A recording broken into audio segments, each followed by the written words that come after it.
Get started here. Good to be with y'all. It's been a while, one way or another. Let's get all the things in the right spots. There we go. So we continue with Genesis way back. December 15th. Oh my gosh, was the last time we met. We looked at Jacob's ladder and its meaning and all that was going on there. And if you don't remember, Jacob has stolen the birthright. He has defrauded his brother. He is between Esau and his dad. They're both mad, and he's running away to get as far away from them and their anger as possible. So in the midst of all that, God decides, oh, this is the perfect person that I'll make a covenant with in the middle of nowhere. And so now we continue the story. We'll follow the heel grabber, as we look ahead for what's next, right? So 29th chapter, just beginning there at the first verse, Yaakov lifted his feet and went to the land of the Easterners, which I think might be what I say next time I decide to go on a trip. I want to lift my feet and go somewhere. He looked around him, and there a well in the field, and there were 3 herds of sheep crouching near it. For from that well they used to give the herds to drink. Now the stone in the mouth of the well was large.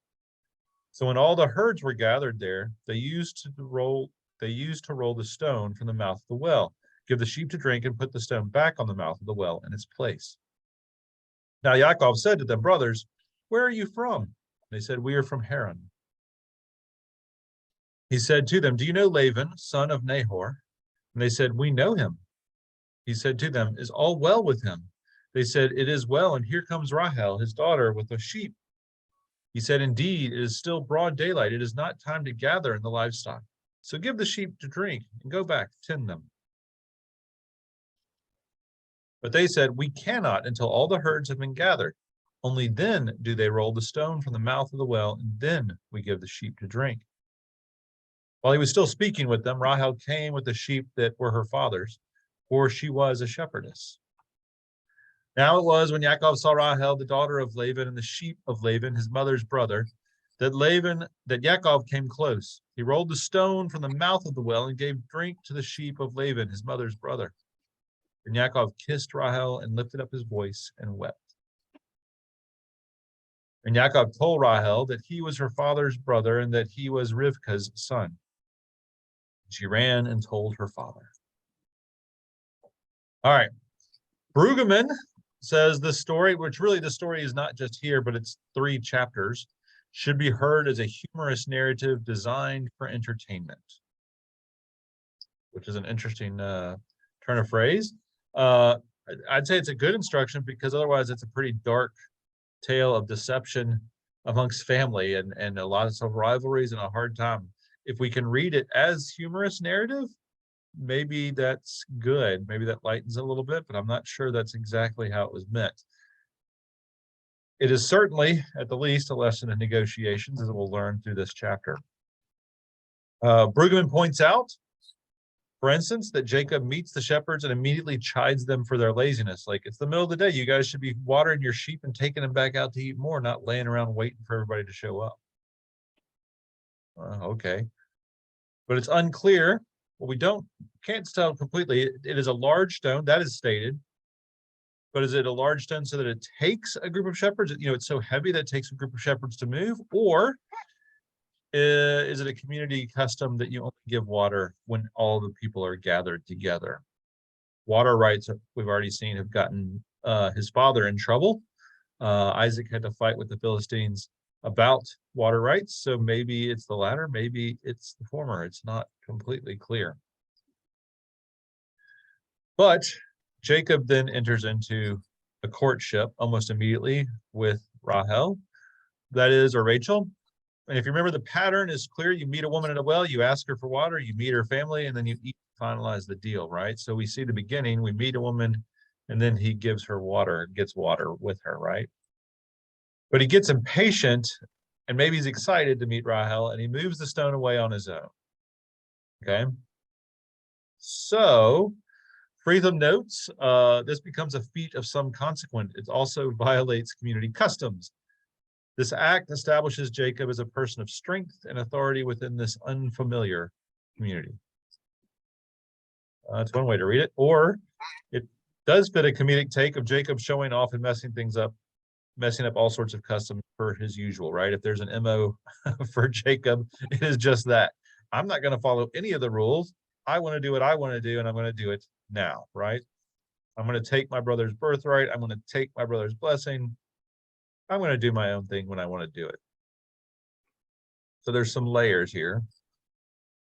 But we're only 12 verses into in this 2-3 chapter section. It's almost 3 full chapters. Who are you buying? Do you think Freetham's serious assertion that Jacob is important? You know, he's pretty clear that, oh, Jacob has shown a great feat of strength. Or is Brueggemann's assertion that this is a historical farce? What do y'all think so far?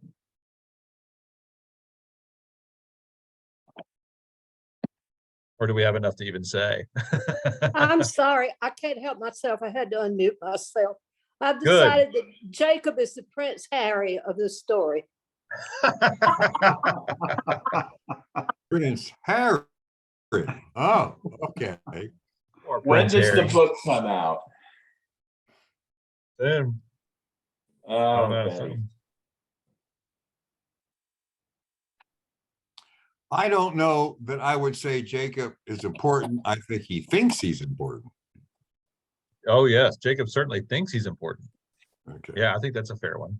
But what I assert that Jacob is important, maybe to the story, but outside of that, okay, I don't know. Well, he's definitely, I mean, I think it's fair to say he's definitely showing off for the girl.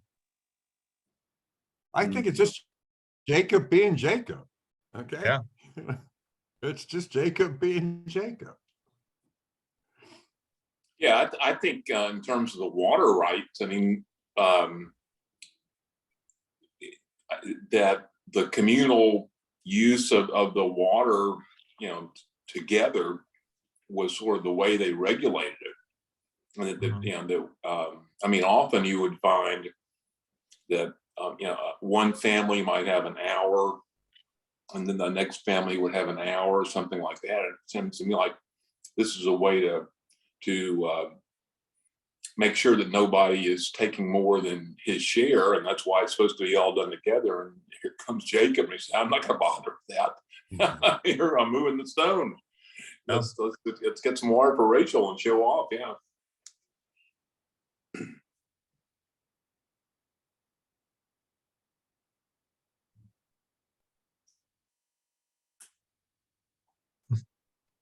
All right, we'll keep going. No, we got plenty to talk about. No worries.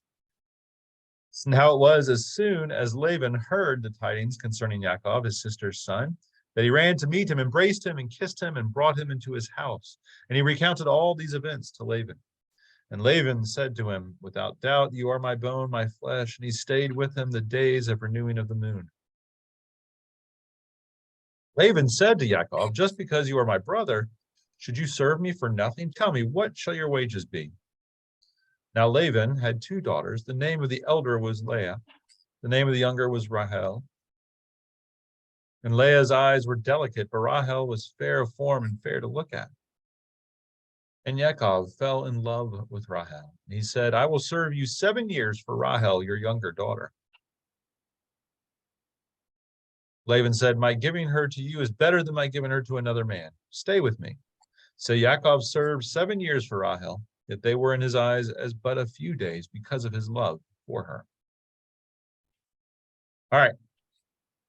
Jacob and Laban enter a negotiation for work and marriage, each weighing each other pretty carefully. You can tell they both like to negotiate. As we'll see more and more for both of them. They like to negotiate. They like to enter into deals and bargains, right? Jacob doesn't have anything to offer, so he jumps at the chance to marry Rachel by working for her hand effectively. I mean, I guess officially he is his father's heir, but he's in Haran, right? He's far from his father's land. He doesn't really have anything to offer at that moment, and can't take away Rachel. So he's got to prove himself, likely by working.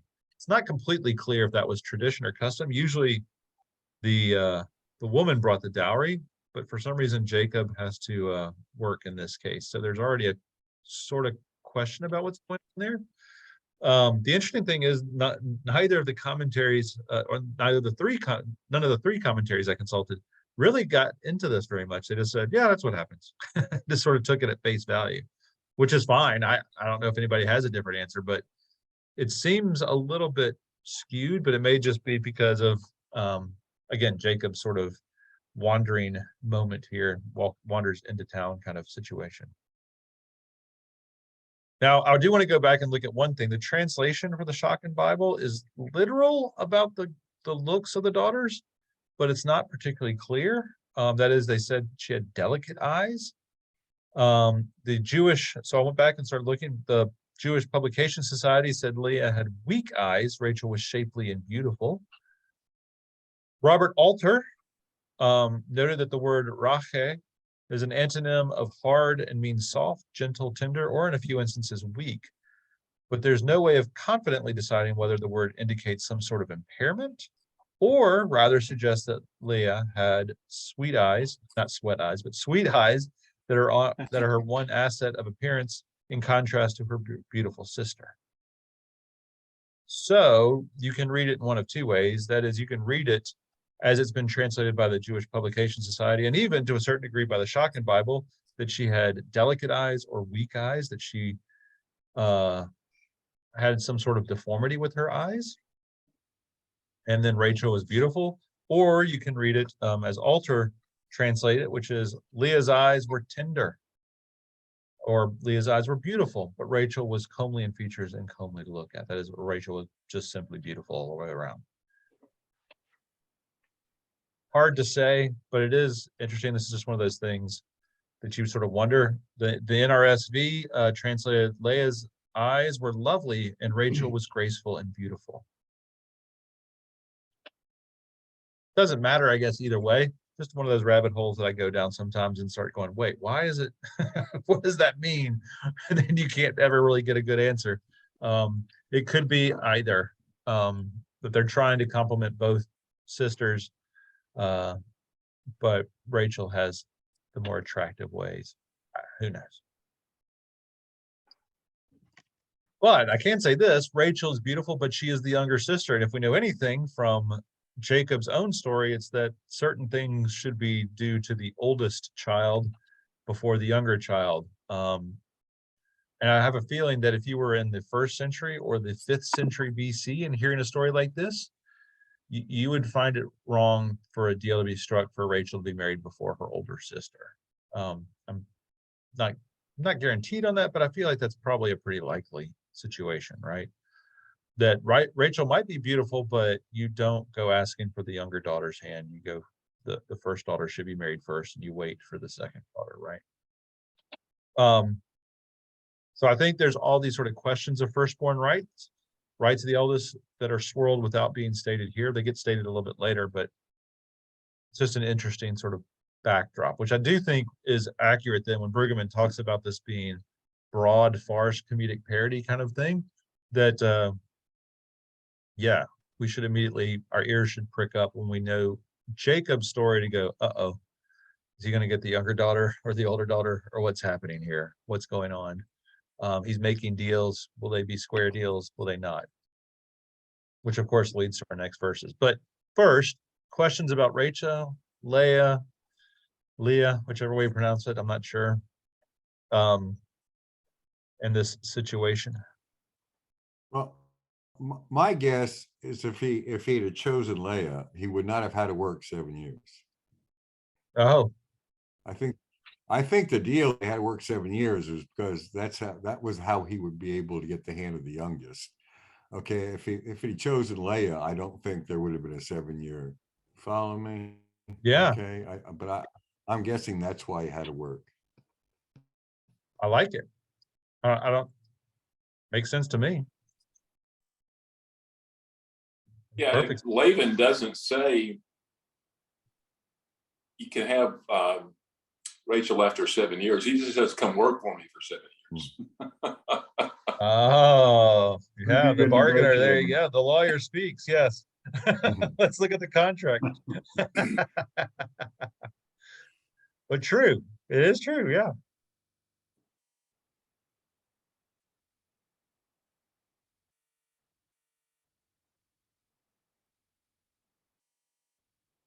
All right, well, we'll keep pushing on then.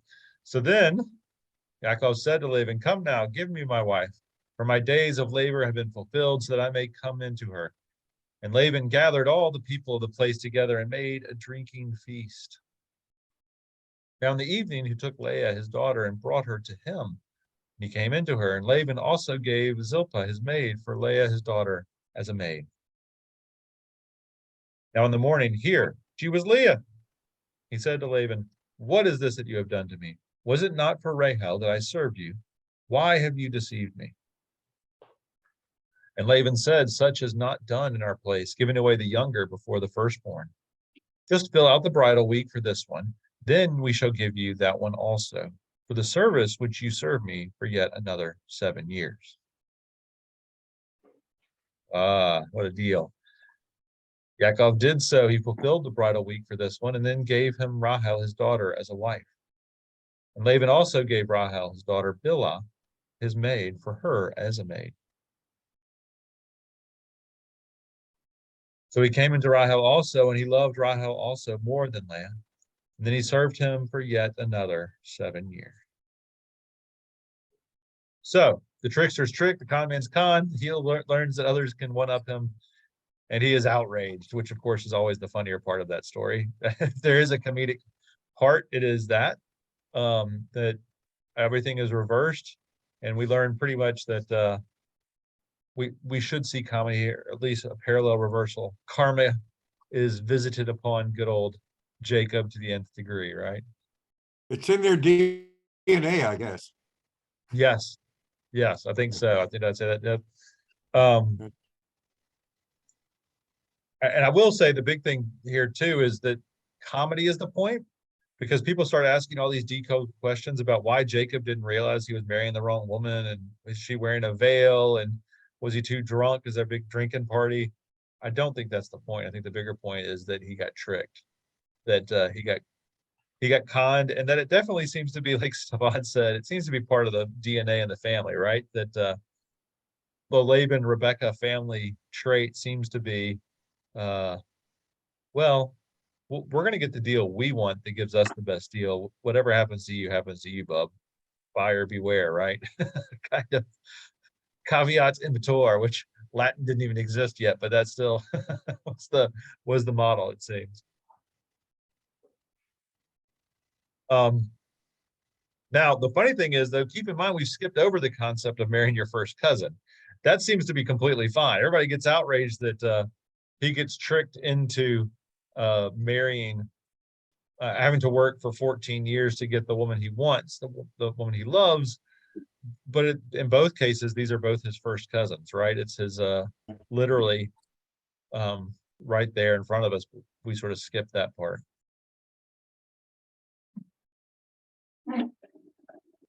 Talk about keeping it all in the family. Yeah, well, that's what Laban said, and that's what Rebecca and Isaac said, that we should keep it all in the family. But that's some inbreeding to the nth degree, to say the least.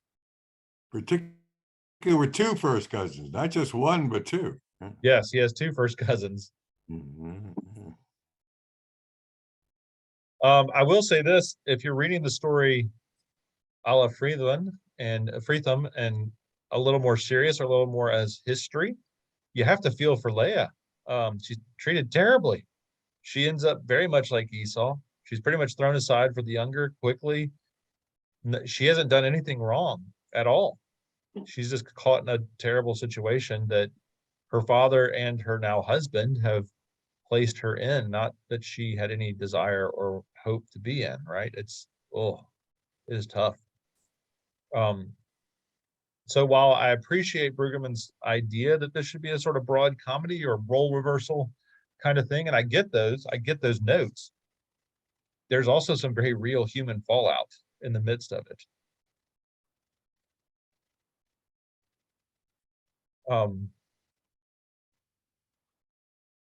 put the same thing there twice. Yeah, so thoughts on all of that,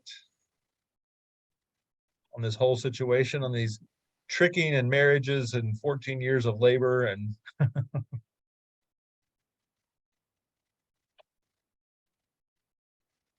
I pulled out Son of Laughter. I think we've talked about this before. We that have a Buddy little. that Buddy did a couple years ago, 3 years ago in Formation, and it just because it just flushes out the story so much, and Mhm. obviously embellishes and adds to it. But it talks about Jacob basically being so smitten the moment he laid eyes on Rachel that it says, I think, when he rolled away the stone, I don't know why I did that. I was, he was just taken by her beauty. And you wonder then if Laban saw, he was just taking advantage of a situation where he thought he was going to be able to milk some time. Yeah. Oh, I'm pretty positive Laban was doing everything he could to keep his daughters at home and Jacob in his thrall, right? Yeah. Mhm. So was that not a big deal at that time, marrying your first cousin? Or do we know if that was? Well, the text sure doesn't seem to care. They even sort of pointed out and say, hooray, this is a great deal. So maybe not, but it is a little weird. Yeah, I would say so, yeah. Well, I mean, maybe he's just thinking about, he's afraid he won't get rid of that other daughter, so he'll pass her off first and then hold the other one out as a prize. Well, yeah, certainly. I mean, from a sort of business model, that would be what Laban seems to do, to say the least. Yeah. I'm sorry to tell y'all this, but in the early days of this nation, it was a lot more common than you think it was because there was nobody else to marry but your Right. first cousin. Sure. Well, that's true in our family because everybody had been there since the 1700s. Nobody else had come in. And so you had a lot of brothers marrying sisters, sisters in another family. But like my grandfather married one girl and his brother married another girl in the family and she died. And he married the next one in line.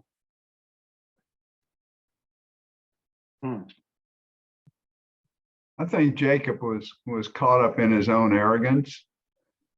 And plus his hormones were surging. So Yeah. Laban took advantage of all of that, I think. Well, Roy, I think you're right. I question, we're talking about hormone surging. How did he wait 7 more years for the girl he loved? Yeah, good point. That just kind of flew all over me. I mean, to be tricked like that, and then, well, you get to keep the second prize. Now you can work for the first prize. Mhm.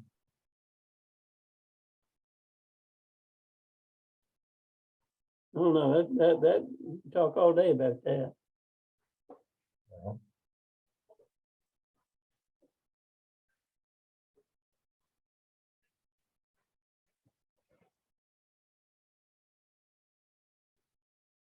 it isn't clear. It does sound like, though, that I remember growing up when I read this, I always thought that he had to work another 7 years to finally marry Rachel.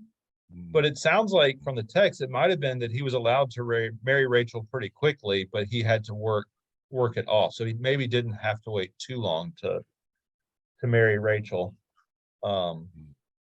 He just had to promise to do the work after that.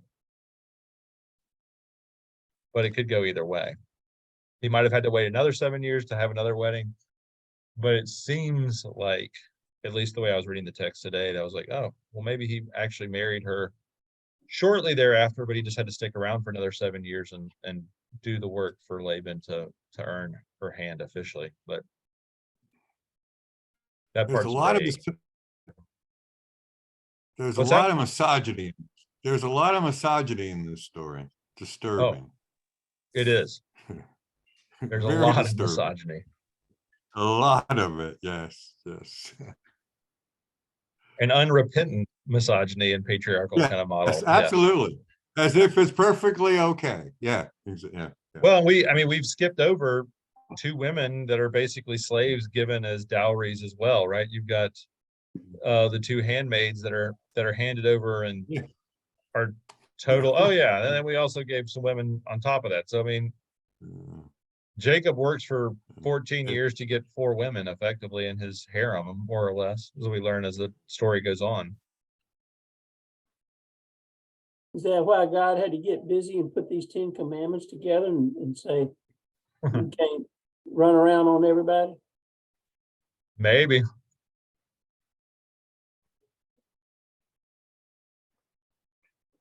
Maybe. All right, so it's in that context then that we can continue, which now when the Lord saw that Leah was hated, and you can translate that either hated or not loved, he opened her womb, and while Rahel was barren. So Leah became pregnant and bore a son, and she called his name Reuben, or Reuven. See, a son, for she said, indeed, the Lord has seen my being afflicted. Indeed, now my husband will love me.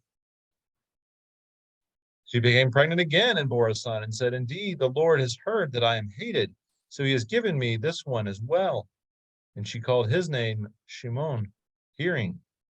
She became pregnant again and bore a son and said, now this time my husband will be joined to me, for I have borne him 3 sons. Therefore they called his name Levi, joining.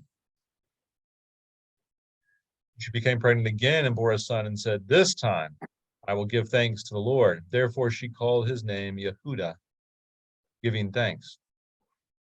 Then she stopped giving birth.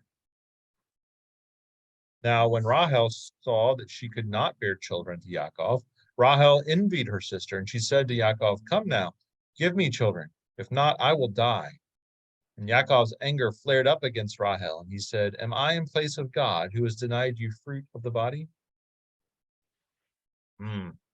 So Freedom notes, and I think this is an important one, God is now mentioned for the first time in the story, and God sees the affliction of the women, hears their cry, remembers them, takes away their disgrace, and vindicates and rewards them. In other words, God shows up with the women, not with the men in this story, which is an interesting, as much as we rightfully talk about the misogyny that Stefan noted, God seems to be hearing the women a lot more and engaging with them a lot more than with the men. In fact, God specifically responds first to Leah as the one treated so terribly, first by her father and then by her husband. And she has the most sons for Jacob, seeking to connect with him over and over again, right? But in this first part, it's specific that God is reaching out to care for her. The first time the name of God is even mentioned in the entire chapter is on Leah's lips. So you have this fascinating kind of turn of, in all of the wheeling and dealing between Laban and Jacob, God is never mentioned, but the women are all very faithful and very concerned about God's presence in their life and in the lives of their children. While the women call out to God, Jacob, well, the one time, and I ended the story right with Jacob's only refers to God negatively. He's the one who caused the problem in the first place. God prevented you from having children, not me. It's not my fault. There's a choice, Jacob. Be careful how you're using that term, buddy. That's a dangerous turn of phrase, to say the least. This is a side note that I just found interesting. In Hebrew, it says Jacob's anger flared up, but the literal Hebrew is Jacob's nostrils flamed. It's a great, a great image for anger, to say the least. Jacob's nostrils flamed up. And then he said, it's God's fault, not my fault that you aren't having babies. Rachel. So now the other interesting thing to note is they have these names, and I'll go back to them here real quick, that she mentions and says, we'll call his name Shimon, hearing, because it means hearing. Well, not really. And she became pregnant again and bore a son, and this time I'll call him Levi, which means joining. Not really. She gives meaning to the names, but the names aren't the exact. Like, there are other times when you will have a name, like Isaac, that literally means laughter. But in this case, they don't quite. So you have Simeon, Levi, Judah, and Reuben are the 4 brothers that are born to Leah, the first 4. And none of them quite mean exactly, or Yehuda, which is Judah. none have that exact meaning, which is interesting because usually they are sort of straight through meanings, but in this case, not quite. So it is an interesting sort of turn there that she's saying that she's giving thanks to God, that she recalls his name, giving thanks, sorta. But that's what she chose to say, so that's fine. And then both commentators noted that, both Brueggemann and Freetham noted that. Neither found that to be particularly important. It was just sort of, well, that's how she chose to name her children. You go, okay, good for her, right? The other side, the shadow side of this whole conversation, of course, is that Rachel is prevented from having children, right? That there's this contest between Rachel and Leah, that Leah knows that Rachel's the favorite, but God favors Leah because of sort of maybe because she calls out to God, because she wants God to help, because she's been wronged. It's not altogether clear, or Rachel simply is not allowed to have kids. So it's, wow, you got some battle back and forth really quick between the wives and Jacob, which Jacob does not do anything. He becomes secondary for all of Jacob's mouthiness, and sort of, we talked earlier about Jacob's jumping in the middle of everything and telling everybody what to do and how to do it, being cocky. Maybe 14 years of hard labor has sanded the edges off. He's not quite as cocky about what's going on. He is cocky about it's God's fault, not my fault, but he's really pretty quiet for the most part on this whole situation. Bill, I'm having a difficult time seeing a comedy in all of this. I don't see comedy in it either.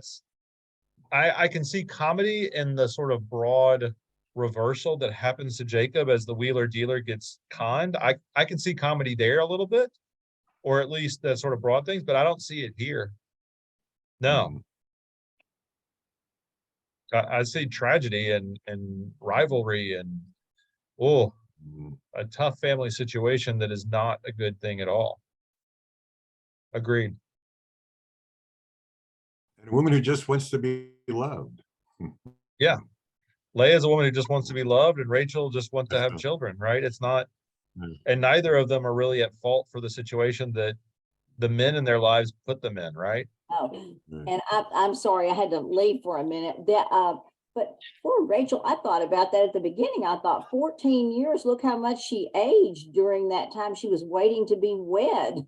I mean, probably if they had married, it wouldn't, the childbearing would not have been a problem probably earlier.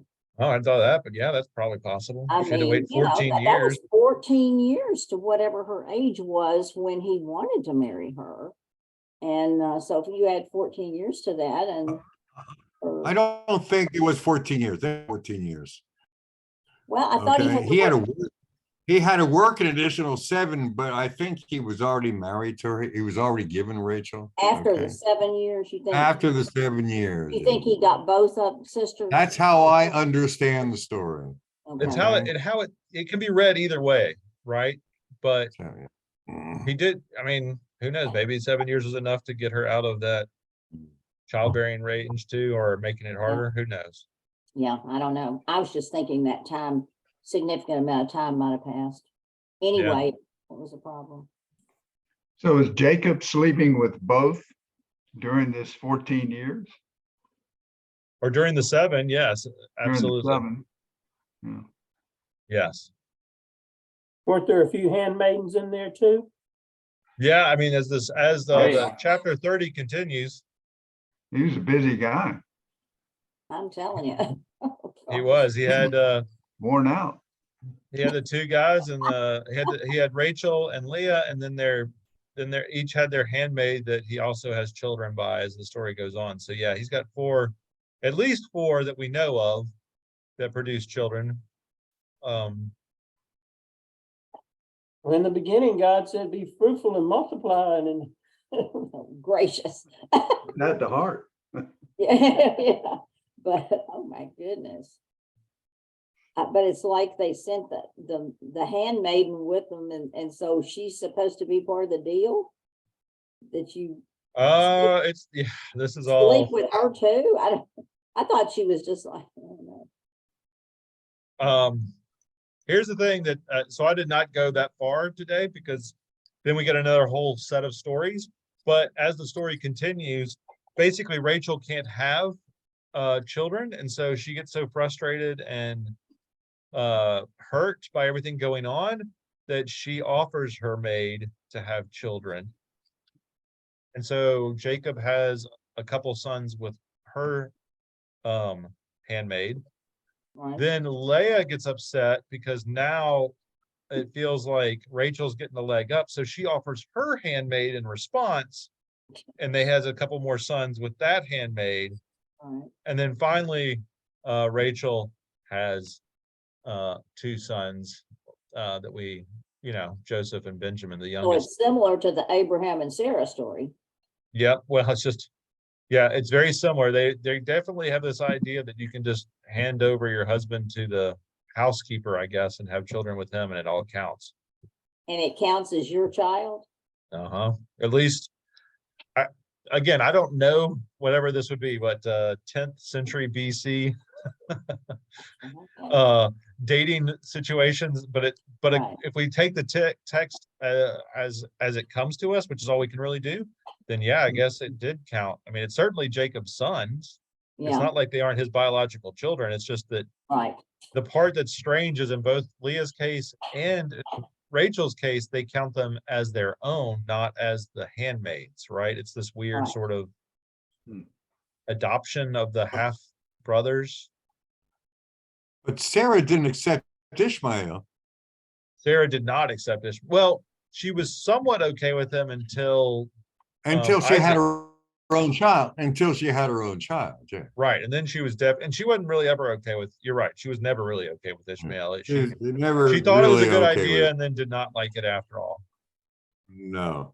Because Hagar seemed to rub it in her face, or at least she felt that way, whether or not it was Right.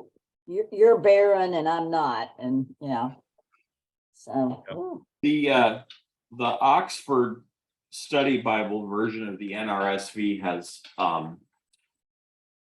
a spoiler alert. I don't know if I can angle this in such a way that people can see it or not.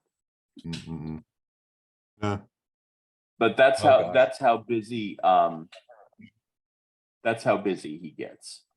Yeah, Jacob has lots of kids and lots of directions. Uh, We know of 12 sons and one daughter that are listed, and then I'm pretty sure if I recall, there's another reference to like, and others or something. There's some line like, and the others, and you're like, oh, of course. These are just the ones we want to tell the story about, but then there's the other ones that are wandering around Jacob's. Yeah. Well, if they can have multiple wives and handmaidens, I mean, you come up with a lot of children. You do very quickly. Yeah, 13 kids with 4 women is what this tree represents. From a genetic standpoint, I would say the ones born by the handmaids are probably a little bit healthier, Probably. but who knows? Wow.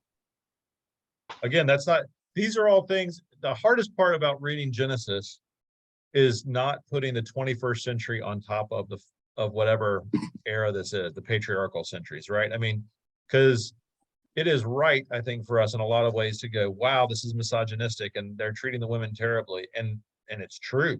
But it's also really hard to go, well, to equate that with God then approving of all of those actions is the danger, right?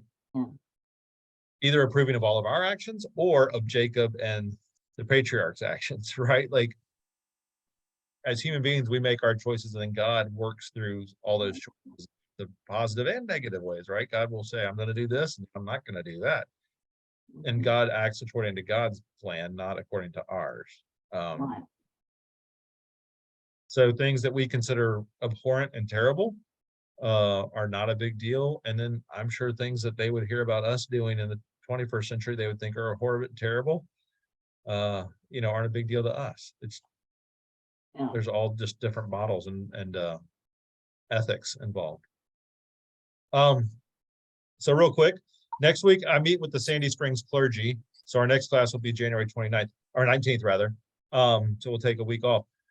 I didn't keep going because I didn't know how long it would take us to talk about Jacob and all of his wheeling and dealing. Like I said, the next section involves the rest of the births of the children, but then there's this fascinating system where there's some mandrakes involved and fertility questions, and then there's gods of fertility. There's all kinds of stuff that goes on.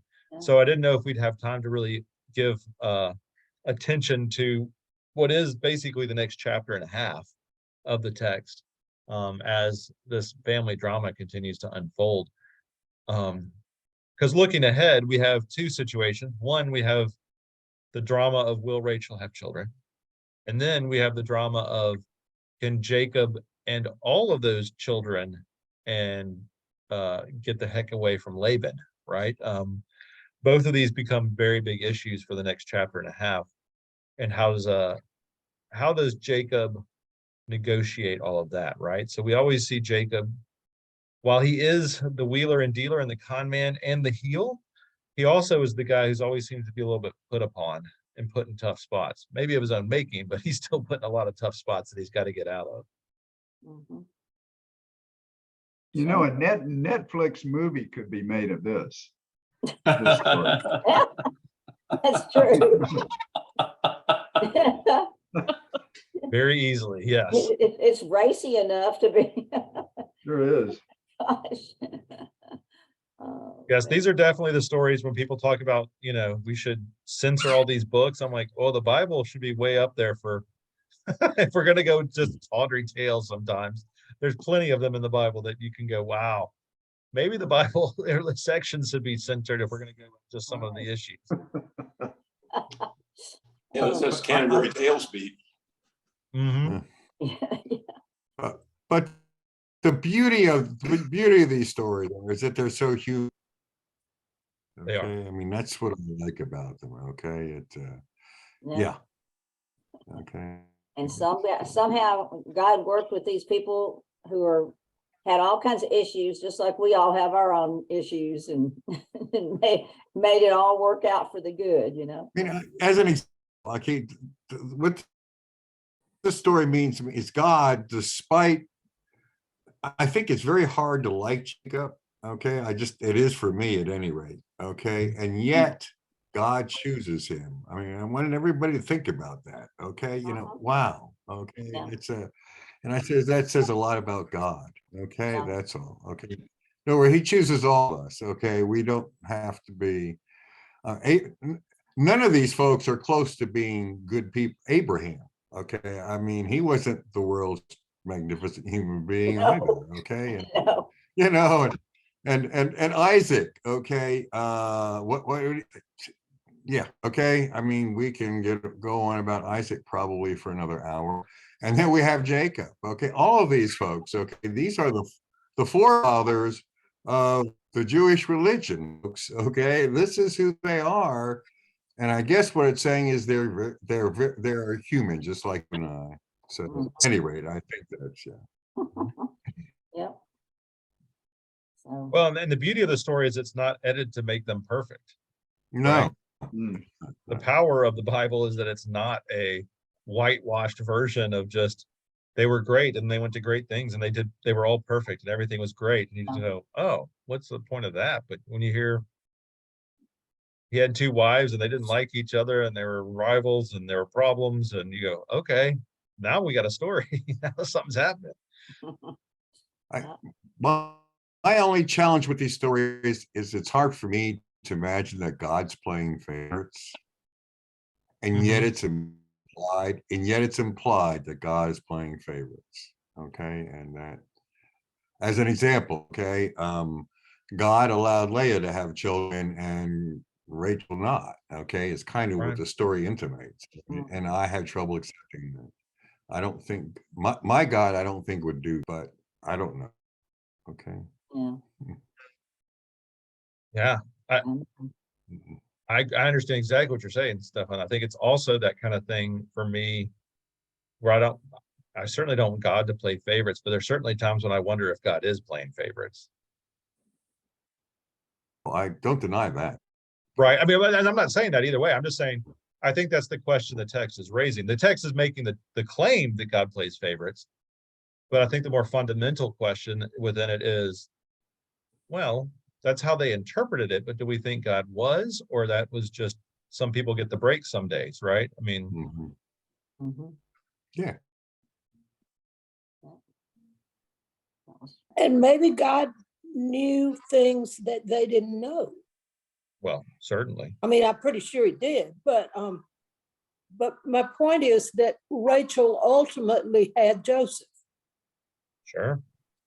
And look at how the world changed because of Joseph. Sure. Mhm. Yeah.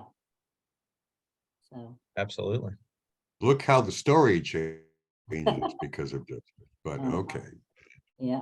we're not there yet. We're jumping ahead. Okay, so let's not do We're jumping to Okay. some of the stuff we maybe weren't. that. Yeah, the hard part is we all know these stories. There's no sudden reveal for any of these. But you have parts that you like more than others, you know, so.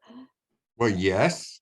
Okay, raise your hand if you like what we did today. See? Yeah, get out of here. Yeah, right. Okay. Didn't like the way that worked out. I Yeah. had to look at a picture to follow it. Well, it was a different time and different, you know, everything was different. What they- I'll ask the same question when we read the Joseph story. Right. Well, that's just it. The Joseph story has a great ending, but it is a tough story. Oh, it's a tough story, but it's a beautiful story. Okay, and it really is. But here we go again. See, we're jumping ahead, and I think we shouldn't. Okay. Fair enough. Well, I will say this, that I found fascinating. I was reading an article getting ready for the Christmas sermons and all those kinds of things that said the best Christmas stories, the ones that people tend to love the most, actually have darkness in them. They're not all super happy and sappy, that most of the time, whether we're talking about Scrooge or It's a Wonderful Life or even the Grinch, that they tend to have these moments where things are really hard because that's the only way it makes sense. The good makes as much sense, right? We have to have that Mhm. juxtaposition, or we have to have that struggle to have the payoff, right? So it's not Right. that I don't know, Mary and Joseph were wealthy people living up in Bethlehem and hanging out doing nothing. It's no, there's struggle, there's conflict, there's Mhm. the fear and running to Egypt and all the rest of the story, right? That there is this kind of quotient that we have to deal with. It's a harder part of the story. And babies being killed, i.e., the Holy Innocents. Oh, Yes. Do you know the story, the best Christmas pageant ever? Oh, yes. yes, love that. love that story. All of them. Yeah, I mean, that's another one. That's another one that's got some rough edges, Mhm. and that's how it goes. Yeah. You know, one of the things I think about is, as we're reading these stories, is that there was a human being writing the stories, Mm-hmm. Mhm. Mhm. and therefore what comes out is very human. It wasn't like, I don't think God was up there with a pencil and pen or Mm. quill or whatever they used at the time, writing this up in heaven and sending it down. I mean, I think it was a human being. And so Yeah. whatever happens are very human kind of things. Absolutely. There was an elite Hebrew male writing the story. There was what? I'm sorry, what did An you say? elite Hebrew male writing the Right. story. Right. Oh, but he probably had a lot of editors. That too. Good head. Mhm. Yeah. Well, good stuff, my friend. Good way to start the new year here. Good to be with you. And like I said, next week I've got the meeting. Then the following week we'll be back. Yay.